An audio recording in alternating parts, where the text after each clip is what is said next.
You know, handmade gifts are always the most special. Well, there are better crafted doll houses than the one my daughter got when she was a little girl. But we made it. It's handmade. My wife and I, for better or worse, did it with our own hands. One December, we closed the basement, started hammering and sawing away to build that dollhouse. And there was a sign on the door that said, "Do not open till Christmas." That meant the basement. And that drove the kids crazy. But we were having a great time doing it. And frankly, my month was crammed.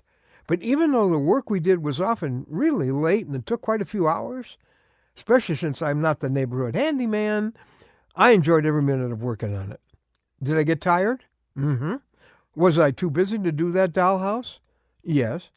Was it outside the things I do well? Oh, yeah. Was it a pleasure? Yep. Why? Because it was for a little girl I love very much. I'm Ron Hutchcraft, and I want to have a word with you today about what love does to work. Our word for today from the Word of God, Luke chapter 7. I'm going to begin reading at verse 37. It's the familiar story of the lady who loved Jesus very, very deeply. When a woman who had lived a sinful life in that town learned that Jesus was eating at the Pharisee's house, she brought an alabaster jar of perfume, and as she stood behind him at his feet, weeping, she began to wet his feet with her tears. And then she wiped them with her hair, kissed them, and poured perfume on them. Now, there's a discussion by the Pharisee with Jesus as to why she did all of this, and he simply says, "For she loved much." She loves her master, and she uses everything she can to serve him. She kisses his feet. She says, "Wait, I have this perfume. I could use that to express my love for him."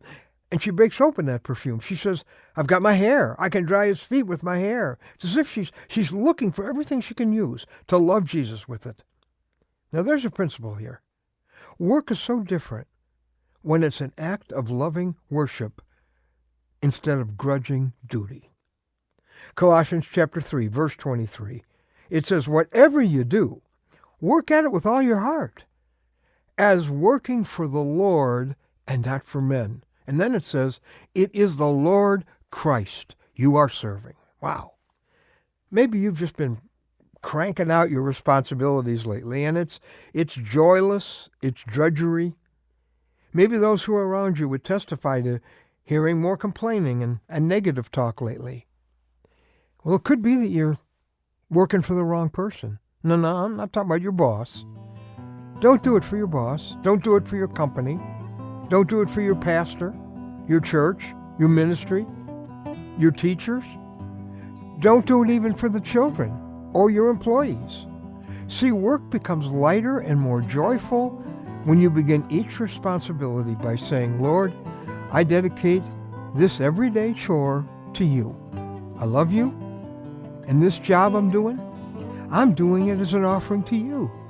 I'm giving it my best, because I'm doing it for you, Jesus." A woman in this story used everything she could find to love Jesus.